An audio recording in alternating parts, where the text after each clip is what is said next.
Good afternoon, everybody. This is Dr. Jake Shuppe here, your doctor, excited for part 2 of the Align Your Health book study. Last week was awesome, and we went through the first 3 chapters of the Align Your Health book by Dr. B.J. Hardick. Discover the essentials to living a fulfilled and healthy life. Doesn't that sound good? Well, that's what we're off to. That's the goal. And we went through chapters 1 through 3. If you did not catch the recap last week, go back and watch it. It's right here on our Freedom Family Chiropractic Facebook page or on my Dr. Jake Shuppe YouTube channel, so you can catch that there.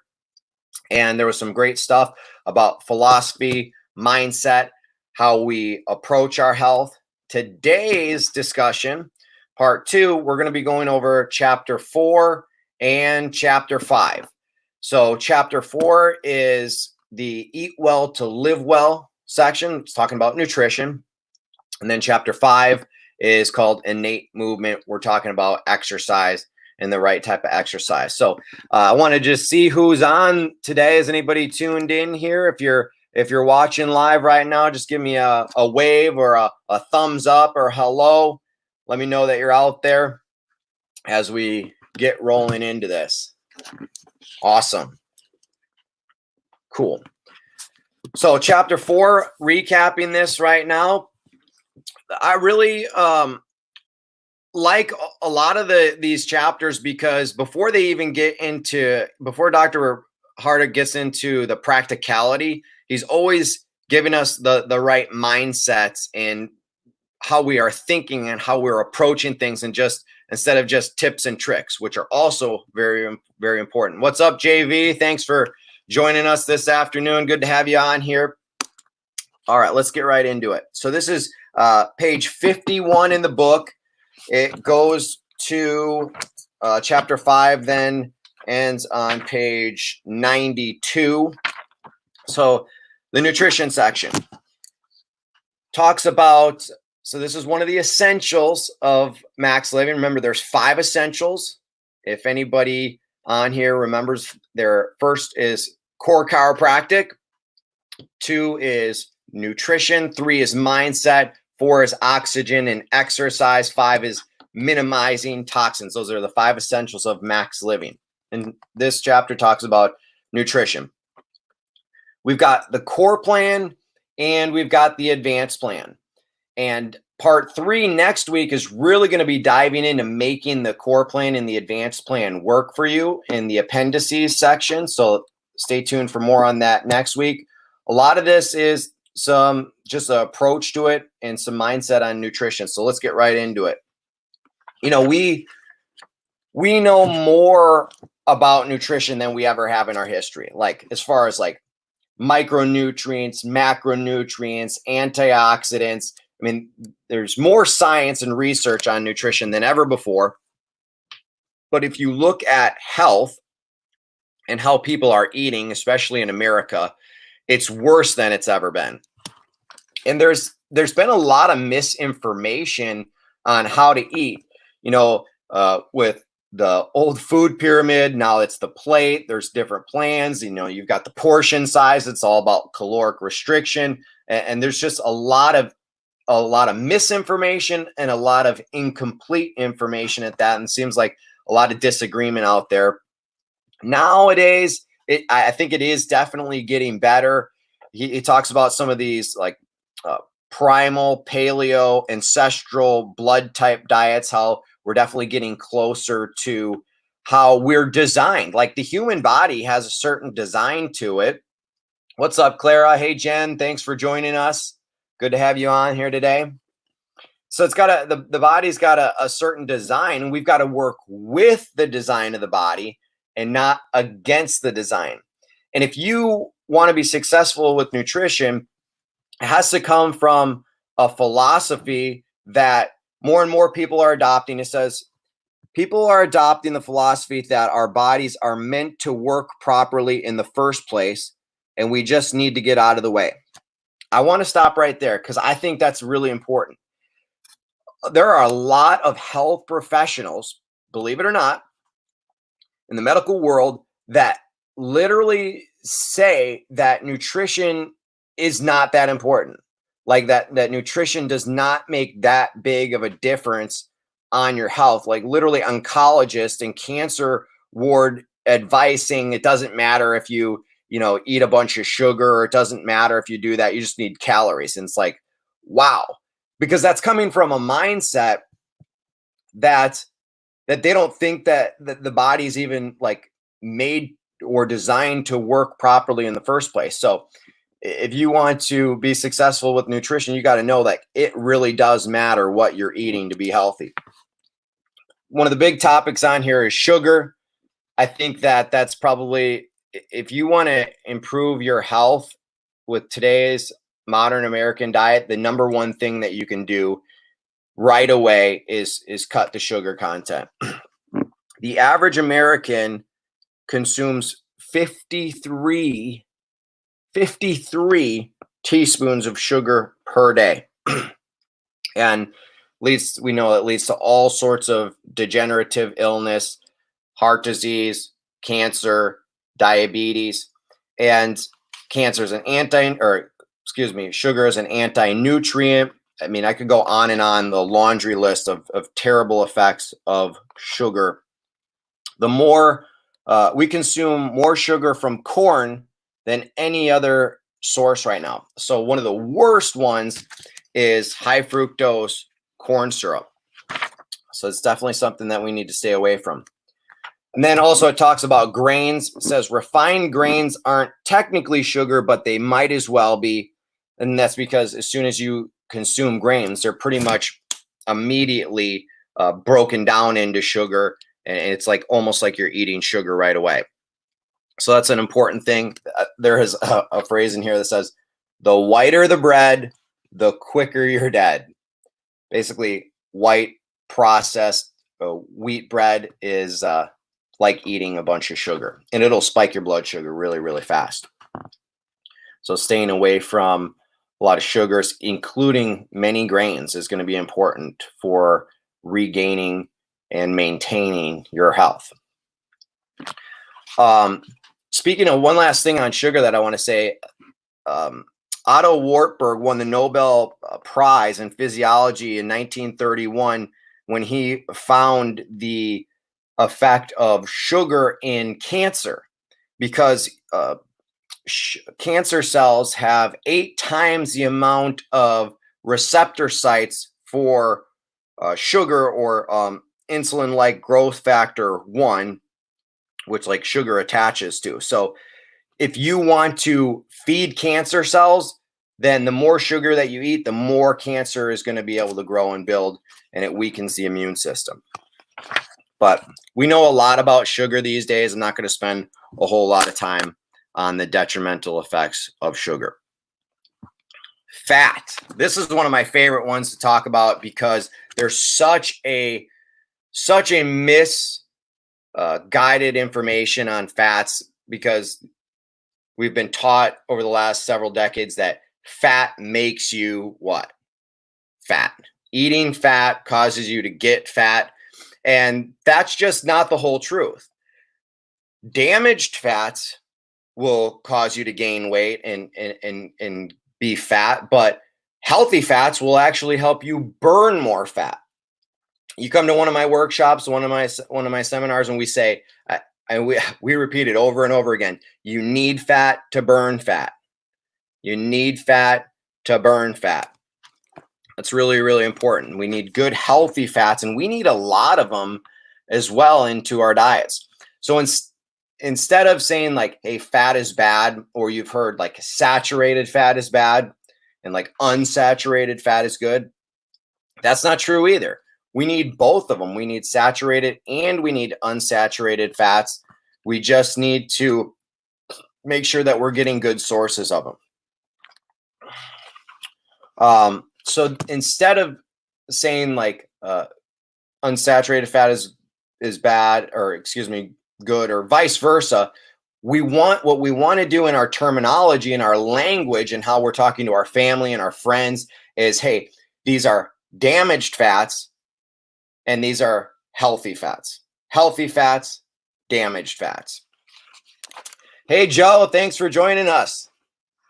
Guess who? It's Joe, and hopefully Jane as well. All right. So we're talking about fats. You need fat to burn fat. And it really, see, one of the things that I think is one of the healthiest fats is coconut oil. And that was given a lot of flack for being this highly saturated fat. And oh, goodness gracious, this is going to lead to heart disease. It's going to clog your arteries. And that's not true either. It was lumped in with some of the other damaged saturated fats, but organic, unrefined, cold pressed coconut oil are great fats that are going to actually help you become a better fat burner. See, over 60% of your brain is composed of fats. So if you go and do this low fat, no fat diet, then you're going to essentially be starving your brain, right? You're going to starve your brain. So we want to be making sure that we're getting good fats. Let's talk about cholesterol. So my dog's going nuts downstairs because the mailman's here. So just forgive Opal in the background barking up a storm down there. Cholesterol. Here's another myth that we are going to.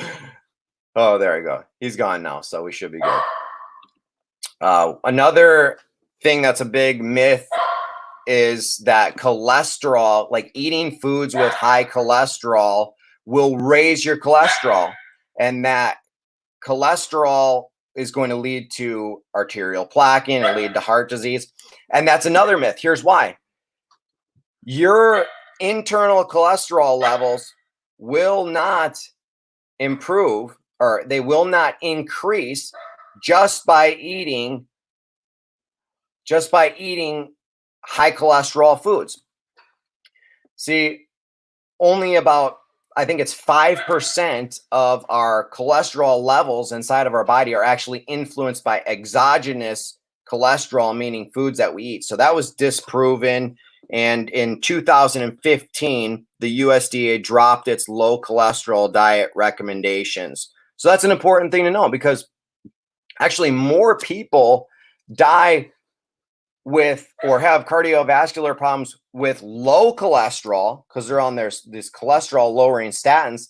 They actually die of heart attack or heart disease with low cholesterol than with high cholesterol. So eating foods with cholesterol is not necessarily a bad thing if they're from good quality sources.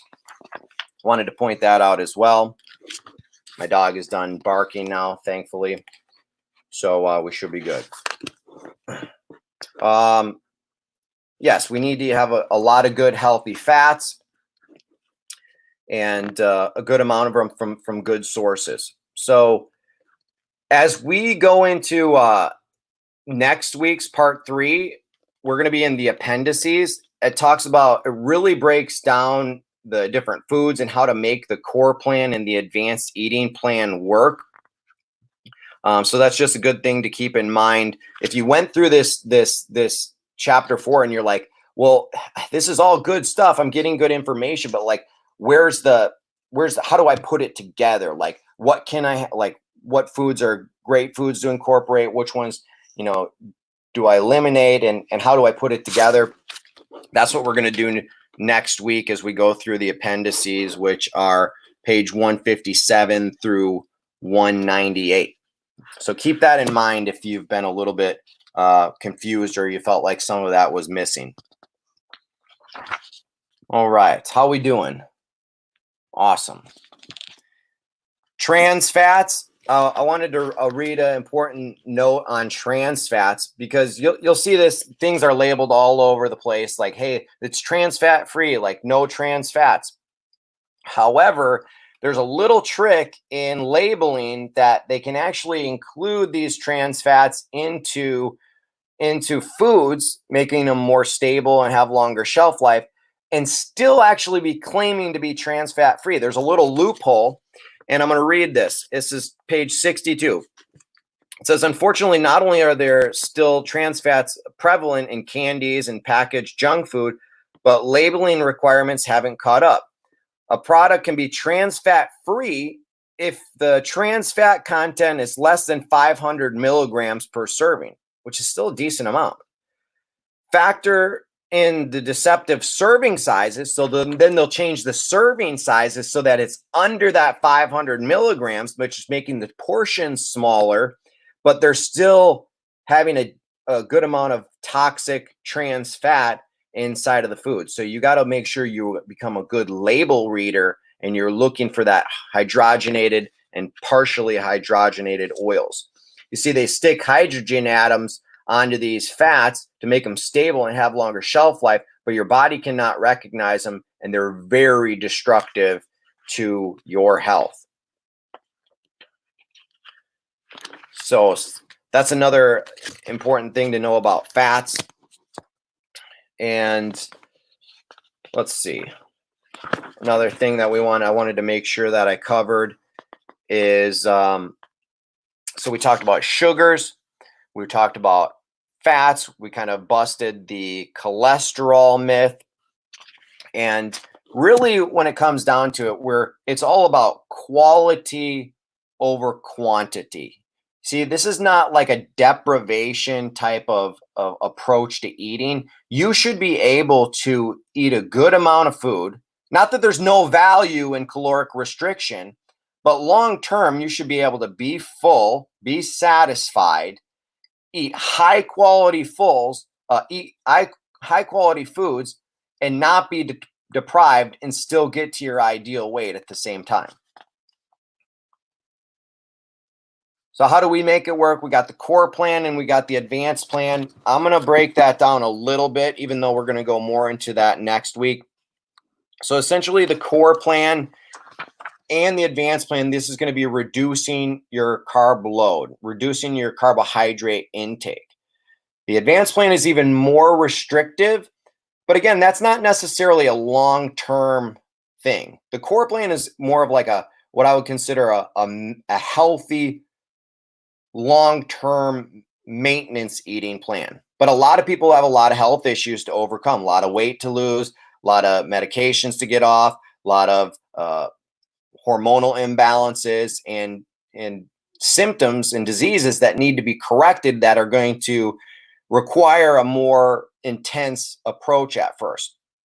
So both of them bring down the carbohydrate load, moderate amount of quality protein sources, and large amounts of fat. So literally the largest macronutrients that you should be consuming, the most amount of calories per day should be coming from healthy fats. Now, as far as the advanced plan being more restrictive, is that it's cutting out all grains and all major forms of sugar. The sugar and carbohydrate load is coming down even further. So that's pretty much the recap on the core and the advanced plan. And there was one other thing that I wanted to share. Just to finish up this section on chapter 4, I thought this was a great end cap on this section. It says, remember that we don't pursue any of the essentials in order to force a cure. So any of them, whether nutrition, exercise, chiropractic care, even, we don't pursue those in order to force a cure. If chiropractic doesn't immediately fix a long-term illness, you don't toss out your appointment book out the window. If you make the change to your nutrition and you don't see immediate healing, you're still doing great things for your body. Keep at it. Some people allow their bodies to heal even in unseen ways for short-term trials on the advanced plan. Others find they enjoy doing it long-term, like indefinitely on the advanced plan. You can only try. Gift your body these good foods and let it heal as it will. I think this is really important because just because you're not seeing results doesn't mean that it's not working.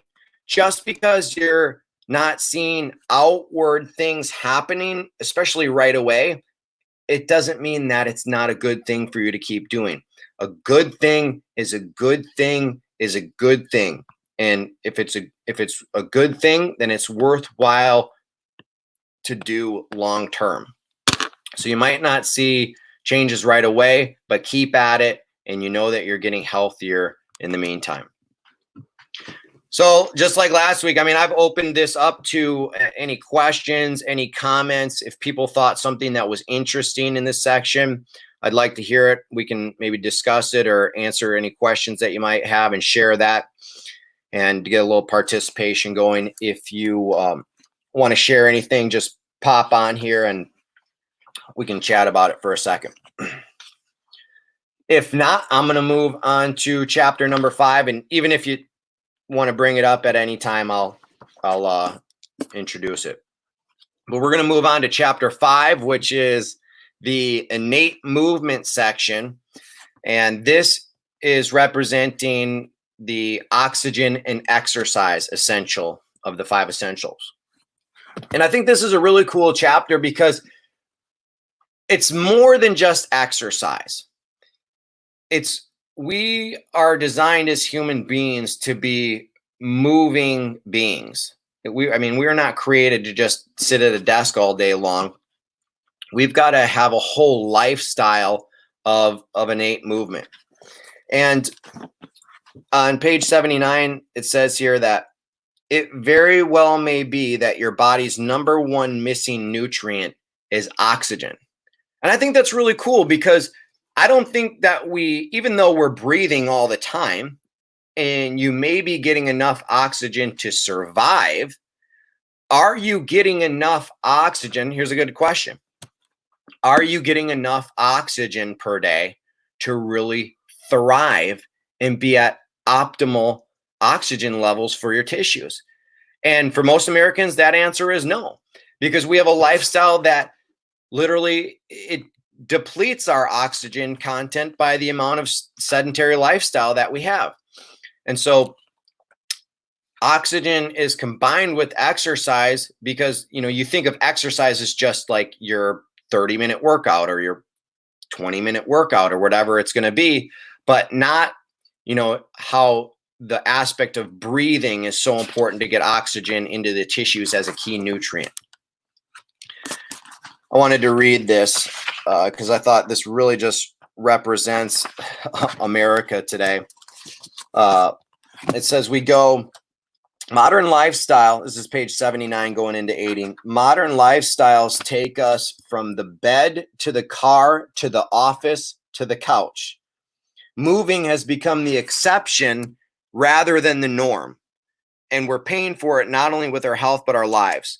In October 2017, an internal medicine journal reported that a highly sedentary lifestyle can be a risk factor for all-cause mortality. Sitting is taking years off of your life. I've heard it say that sitting is the new smoking, because it's true. You lay down in your bed, you're not moving. You get up in the morning, you sit down, and you drink your coffee, and do whatever in your morning routine. Then you go and you sit in the car and drive to work. And then for most people, they go and they do what at work? They sit in their desk all day long. They're at the computer. What's up, Jermaine? And then they sit all day. They go and they sit in their car and drive home. And then they're all tired all day from a long day of sitting. So they go and they sit to relax and watch TV. And then they go and they lay down and go to bed. I mean, that is not uncommon. That is very common for a typical American lifestyle. It's like so much sitting and not a lot of movement. So we are designed to do all sorts of things: bending, squatting, crawling, reaching, sprinting. These back, ancestrally, as hundreds of years ago, even thousands of years ago, this is how was a part of our everyday lifestyle. And so what we want to do is we want to not only work out regularly, but think about how are we going to incorporate just more movement into our everyday routines and activities. I thought it was important. I thought this was another cool thing. It said Not even time in the gym can reverse the effects of a lifestyle of sitting. I'm going to read that again. I want that one to sink in a little bit. Not even time in the gym can reverse the effects of a lifestyle of sitting. I was just talking with my wife about that too. And she told me today that she's guilty of this, because now if you see my wife, not only is she super smart, not only is she amazingly, beautiful, but and fit. Like, that girl is fit, right? Because she works out and she works out well, but she's admitted that, hey, I work out, 4, 5, 6 days a week, but I do so much sitting. And this statement really hit her when it said, not even time in the gym can reverse the effects of a lifestyle of sitting, because there are negative consequences of doing too much sitting throughout the day. So how can you do that? There's some advice in here. Get a standing desk at work, going from sitting to standing periodically. Like, for me, we've got a sitting standing desk here at the house, and I don't sit for more than 30 minutes, maybe 45 minutes max, because it's not good to sit too long and it's not good to stand too long. We are dynamic human beings that are made to fluctuate and move. So a standing desk, going for regular walks, some of my favorite, stretching and flexing periods. And then when you are sitting, of course, sitting with good posture. That's going to, when you sit with good posture, it opens up the chest cavity. It puts your spine and your nerve system into a better position. So you're not like pushing on your lungs. Your posture is up, so your lungs can breathe better. Just by having better posture, you're getting more oxygen into your tissues throughout the day, which is a key nutrient for you to being healthy. So I think that's just some cool ways that you can introduce movement without even doing workouts. But we are going to talk about that next. Without even doing workouts, creating movement into your everyday lifestyle. Next section, it kind of talks about cardio workouts and high intensity workouts. So I want to spend a little bit of time on this here. Now, over the last several decades, when people think of working out, it's like time on the treadmill, 45 minutes to an hour on the elliptical, on the treadmill, going for a run.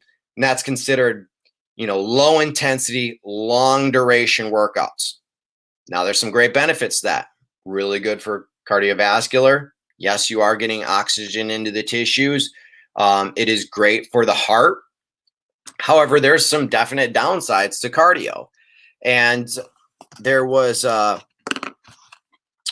study that was done on men. Here, I'm going to read this. When untrained middle-aged men were placed on a 16-week exercise program, those working on a running program lost fat, but they also lost muscle alongside it.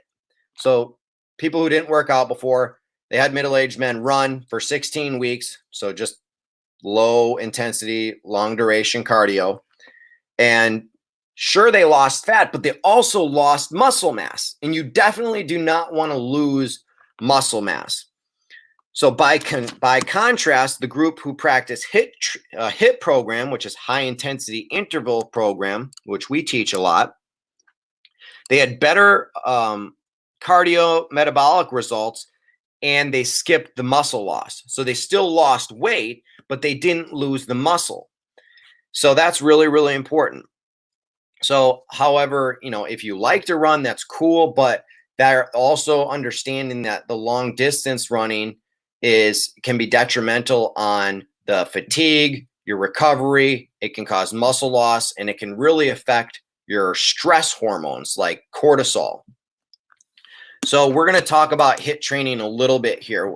In Max Living, we have a program called Max T3, which is a high intensity interval training program, essentially. And what this is about, it's about a type of surge exercise or burst exercise that is short duration, and you're getting your heart rate up in quick bursts of energy for a short period of time, and then a lot of times letting the heart rate come back down again. So one of our classic examples of this is going to be,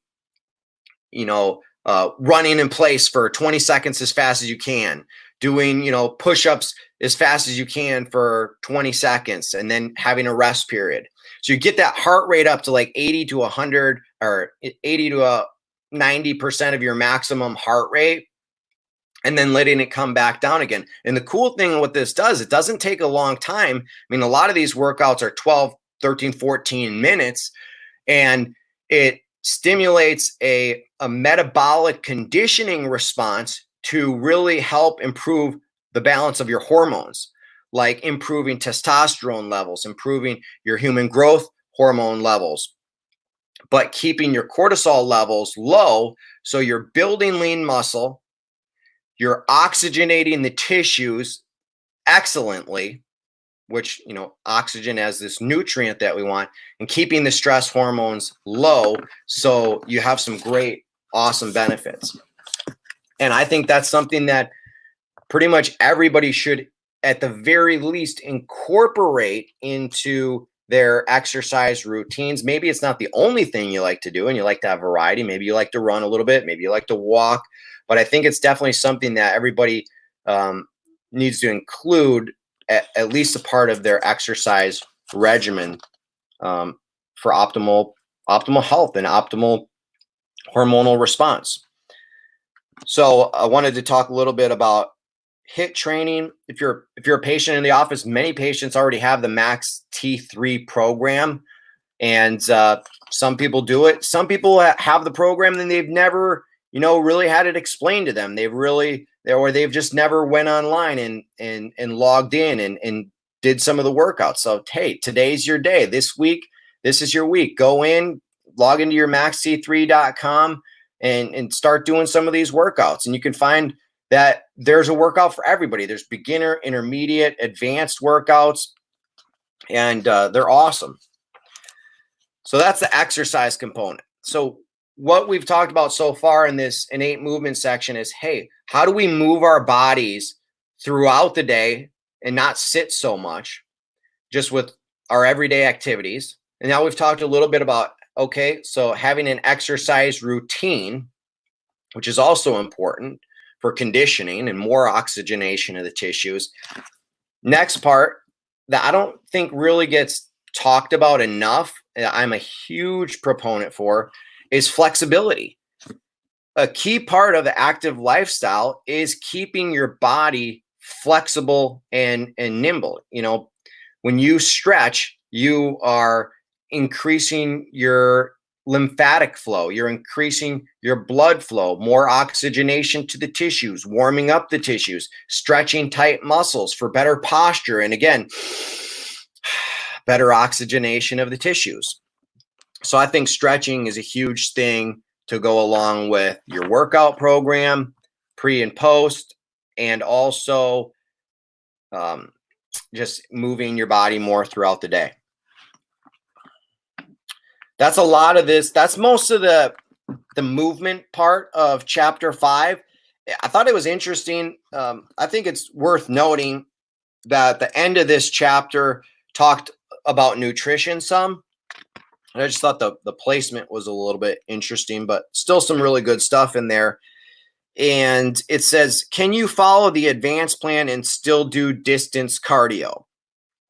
And the answer is yes. You're going to need a little bit more carbohydrate load if you want to do long distance running, because you will need more energy. You will need some more quote unquote sugars or carbohydrates if you're going to be running longer distances. Like with any athletes, you're going to need a few more carbohydrates. And it says under 20, as far as the amount of running that they've found statistically that will not cause this long-term damage. And this is what page 89 says, is under 20 miles per week was found to be the sweet spot for the benefits without added stress as far as running goes, because there is some benefits to running. It said in 2012, research shows that running decreases mortality by 19%. So there is some benefits to running, but running too long, what they found to be more than 20 miles per week, is going to have added stress. And then, so yes, you can do the advanced plan and still be a long distance runner if you'd like. And to finish off this section, it said, what if I want to gain weight? Because a lot of people, obviously most Americans need to lose weight, right? But what if I want to gain weight? So it's talking about the max living eating plan, the advanced plan, and gaining weight. Here's the cool thing.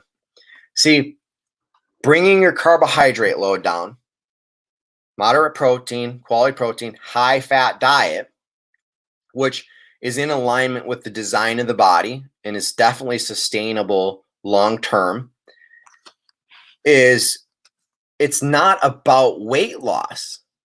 It's about removing interference, and it's about proper hormonal balance of the body. So let me ask you this.